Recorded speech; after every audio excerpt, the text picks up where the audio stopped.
Welcome to recipes in my way. இன்றைக்கி நம்ம அருமையான சுவையில் முட்டை குழம்பு தான் செய்ய போகிறோம். இதை எப்படி செய்கிறது, இதுக்கு தேவையான பொருட்கள் என்ன பார்க்கலாம் வாங்க. பேனில் 2 துண்டு பட்டை, 4 கிராம்பு, 2 ஏலக்காய், 4 டேபிள் ஸ்பூன் மல்லி, 1 டீஸ்பூன் மிளகு, 5 வரமிளகாய், 1 நிமிஷம் இதை எல்லாத்தையும் வறுத்துக்கலாம்.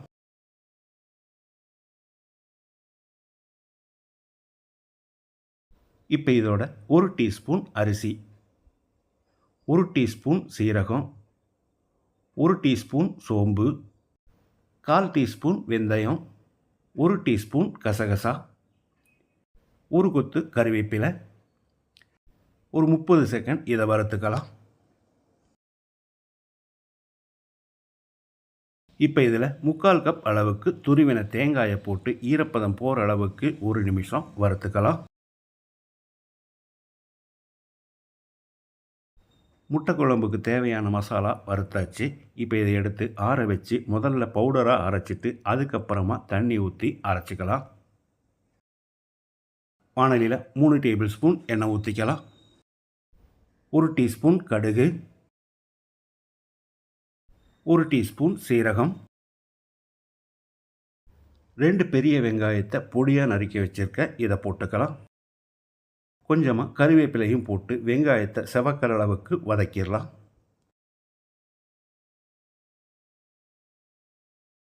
வெங்காயம் நல்லா வதங்கிருச்சு. மீடியம் சைஸில் 2 தக்காளியை நறுக்கி வச்சுருக்கேன், இதை போட்டுக்கலாம்.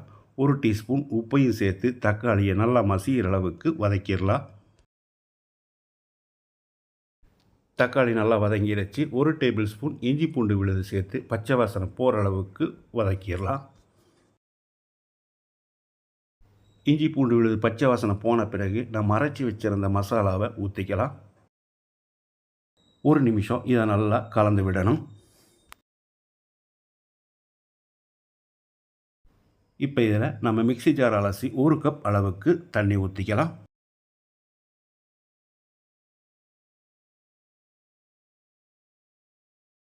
தண்ணி ஊற்றி கலந்து விட்ட பிறகு உப்பு சரி பார்த்து போட்டுக்கலாம். நான் 1/2 டீஸ்பூன் உப்பு சேர்க்கிறேன், நீங்கள் பார்த்து போட்டுக்கோங்க. இது ஒரு 2-3 நிமிஷம் கொதிக்கட்டும், மூடி வச்சிடலாம். குழம்பு நல்லா கொதித்து வந்துருச்சு. இதில் நான் ஒரு 1/2 டீஸ்பூன் சர்க்கரை சேர்க்கிறேன், நீங்கள் விருப்பப்பட்டால் சேர்த்துக்கோங்க, இல்லைன்னா விட்டுறலாம். இப்போ இதில் வேக வச்சுருந்த முட்டையை போட்டுக்கலாம்.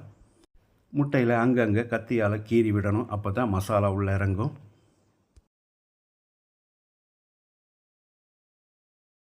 முட்டை சேர்த்து கலந்து விட்ட பிறகு பொடியாக நறுக்கின மல்லி இலையும் போட்டு கலந்து விட்டு இறக்கிடலாம்.